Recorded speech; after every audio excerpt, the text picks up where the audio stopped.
শ্ৰীমন্ত শংকৰ হৰি ভকতৰ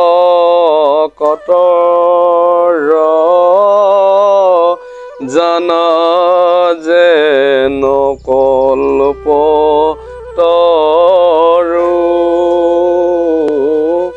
তাহান্ত বিনাই নাই নাই নাই আমাৰ পৰম গুৰু এৰাম আমাৰ পৰম গুৰু। নমস্কাৰ বাবাই সমস্ত আপোনালোকৰ শ্ৰী চৰণৰ আশীৰ্বাদ শিৰত লৈ পেলাই যেন আজি আমি ভাগৱতৰ কিছুমান জ্ঞানৰ কথা ক'বলৈ আহিছোঁ। ইয়াত পৰীক্ষিতৰ ওপৰত ব্ৰহ্মসাপ আগৰবাৰ ভিডিঅ'ত আমি আলোচনা কৰিছোঁ যে মহাৰাজ পৰীক্ষিতে মৃগয়া কৰিবলৈ মন গ'ল আৰু মৃগয়া কৰি কি দুৰ্দশা পাব ইয়াত পিছত আমি আলোচনা কৰিম।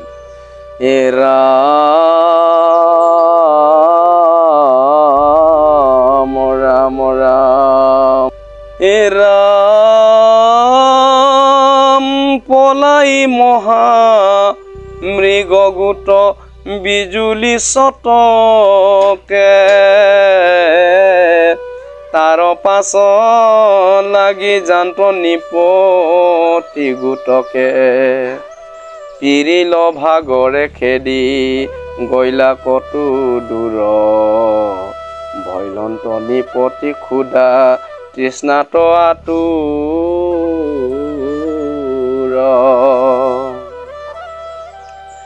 এৰাম বিচাৰি নপান্ত জল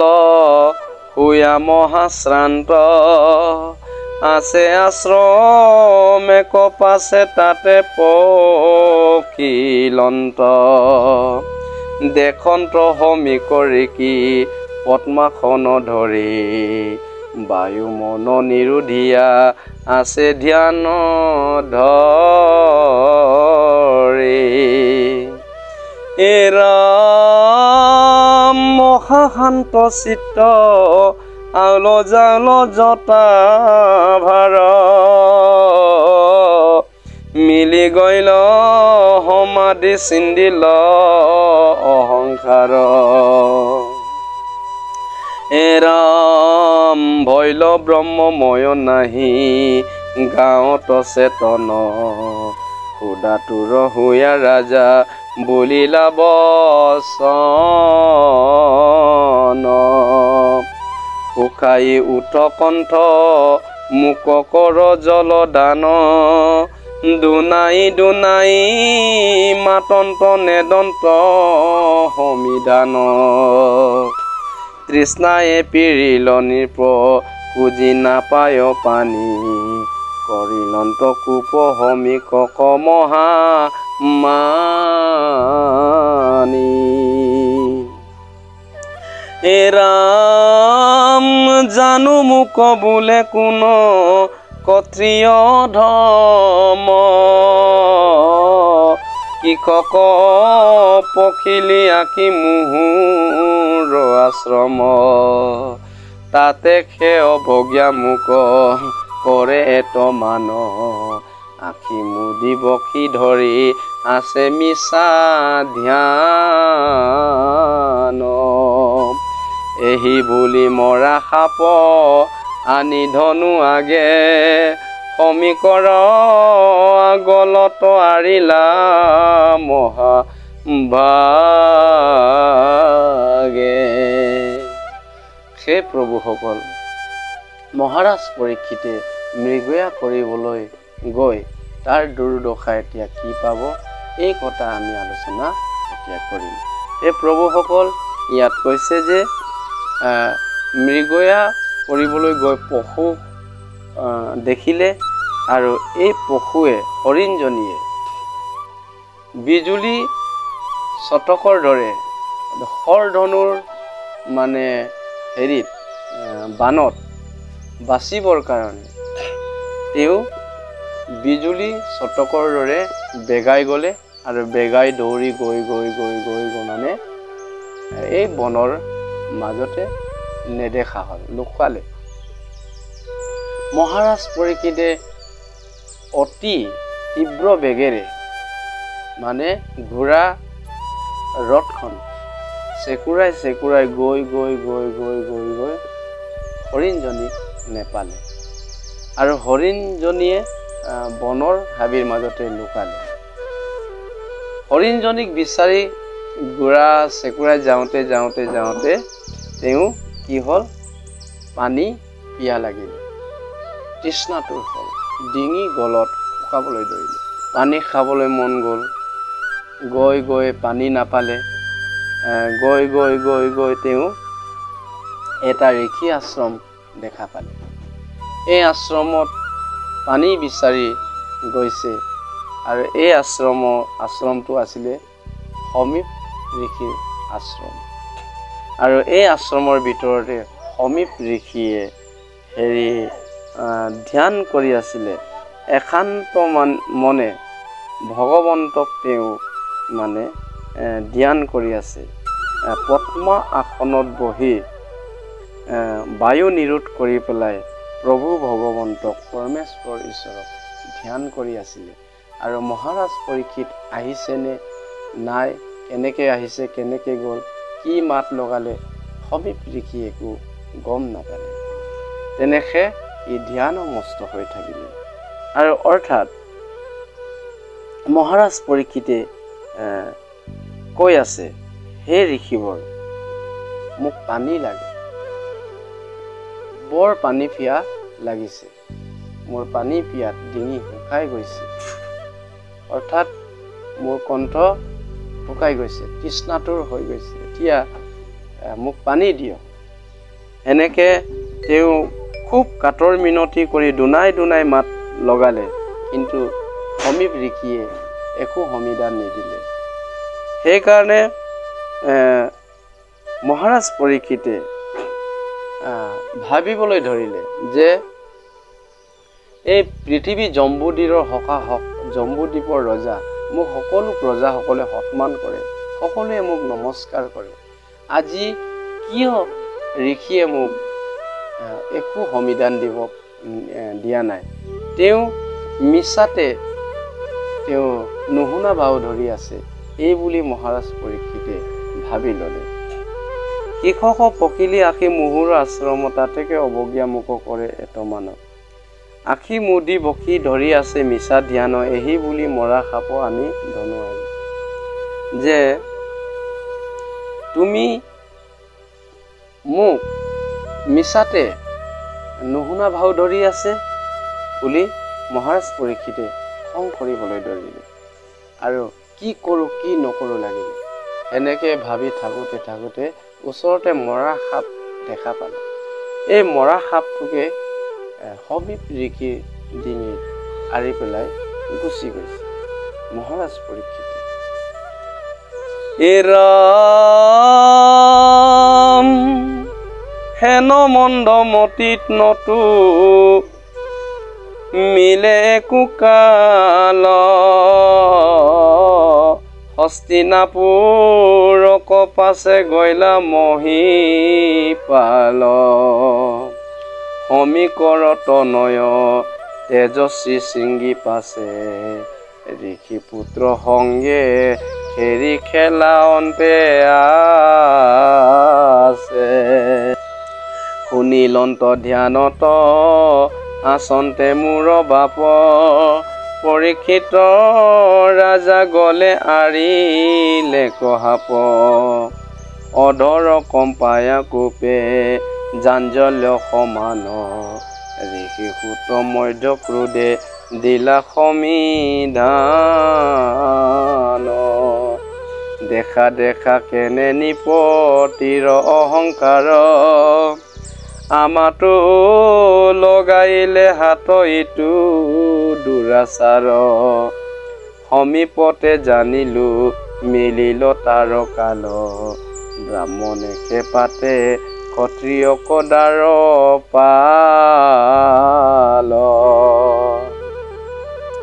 দাস হৈয়া স্বামীতে আশ্ৰয় দ্ৰোহ ঘোৰ গৃহস্থকে মাৰে ইটো কুকুৰে কামোৰ দুৰ্জনৰ আস্থা কৃষ্ণ গইলা মাত্ৰ এৰি এতেকে আমাতে দুষ্টে লগাইলে কখেৰি দেখা তপু বলে আজি আকৌ কৰো দণ্ড এহি বুলি উঠিলা ঋষিৰ হুত চন্দ কূপে আৰকত আশী দশন চুবান্ত কুশী ঘৰ জল চুয়া কৰিলা আশান্ত দিবাক লাগিল নিপতিক চন্দ সাপ পিতৃক কিৰি কৰিলি দ্ৰোহ পৰীক্ষিত পাপ সপ্তম দিনতে তোক তক্ষকে দংশুক বিষবনি লাগিয়া শৰীৰ ভস্ম শোক হে প্ৰভুসকল ইয়াত কৈছে যেতিয়া মহাৰাজ পৰীক্ষিতে খঙত মৰা সাপডাল সমীপ ঋষিৰ ডিঙিত মেৰিয়াই গৈছে হস্তিনাপুৰলৈ খংভাৱে অহংকাৰভাৱে গুচি গৈছে আৰু এই কথা সমীপ ঋষিৰ পুত্ৰ শৃংগী মুনিয়ে গম পালে আৰু নদীতে তেওঁ গা ধুই আছিলে আৰু ঋষিসকলৰ পুত্ৰসকলৰ মাজে কৌশিক নদীত গা ধুই আছিলে বুলি কৈছে আৰু এই নদীত গা ধুই থাকোঁতে ঋষিসকলৰ লগত খেলি থাকোঁতে তেওঁ গম পালে কোনোবা এজন শিষ্যই ঋষিসকলে তেওঁ বাৰ্তা প্ৰদান কৰিলে যে তোমাৰ পিতৃ সমীপ ঋষিৰ ধ্যান কৰি থকা এইজন ঋষিক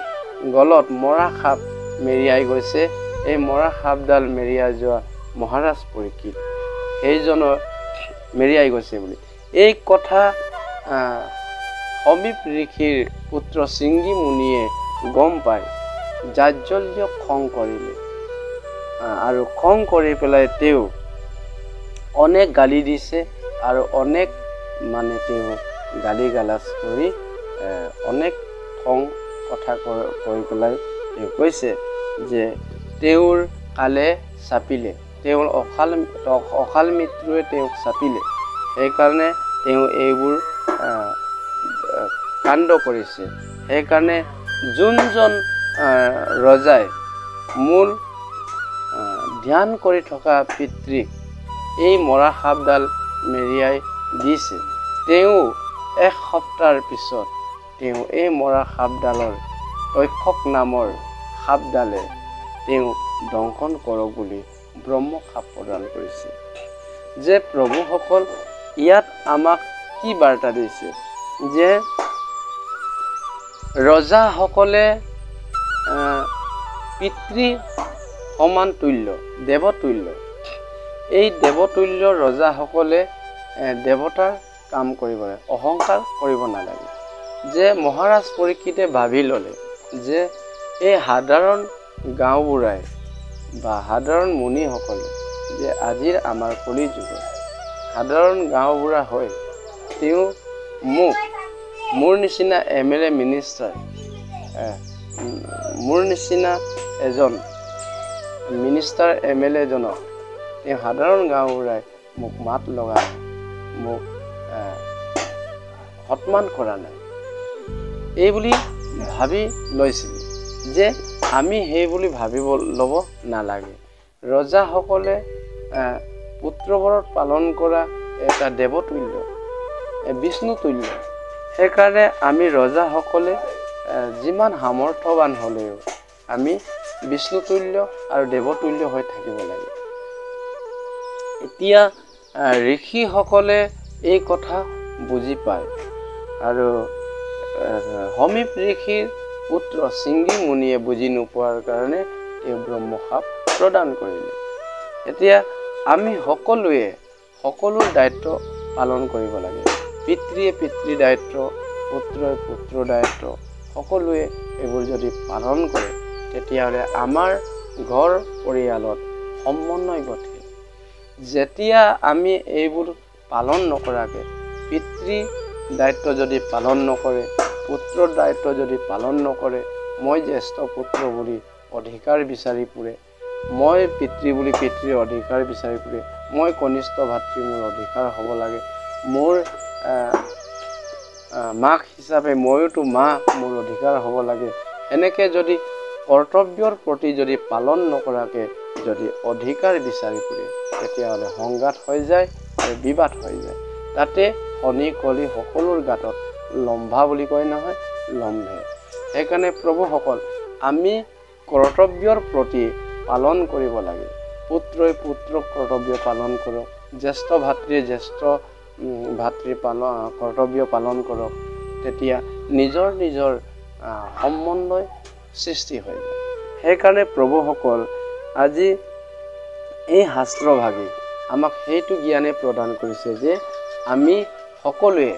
ৰজাসকলে ৰজাৰ দায়িত্ব পালন কৰিব লাগে, প্ৰজাসকলে প্ৰজাৰ দায়িত্ব পালন কৰিব লাগে। তেতিয়াহ'লে আমাৰ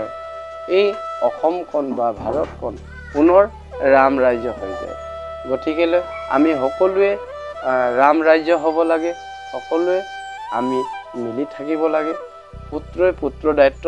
পত্নীয়ে পত্নীৰ দায়িত্ব, স্বামীয়ে স্বামীৰ দায়িত্ব আমি বৰণ কৰিলে আমাৰ সকলো সমন্বয় সৃষ্টি হয়।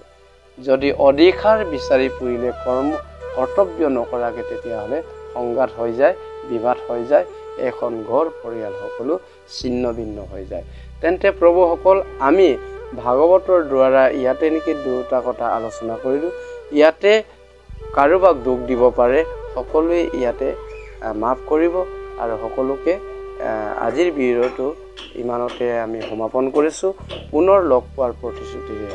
আজিলৈ ইমানতে সমাপ্ত কৰিছোঁ। কৃষ্ণ।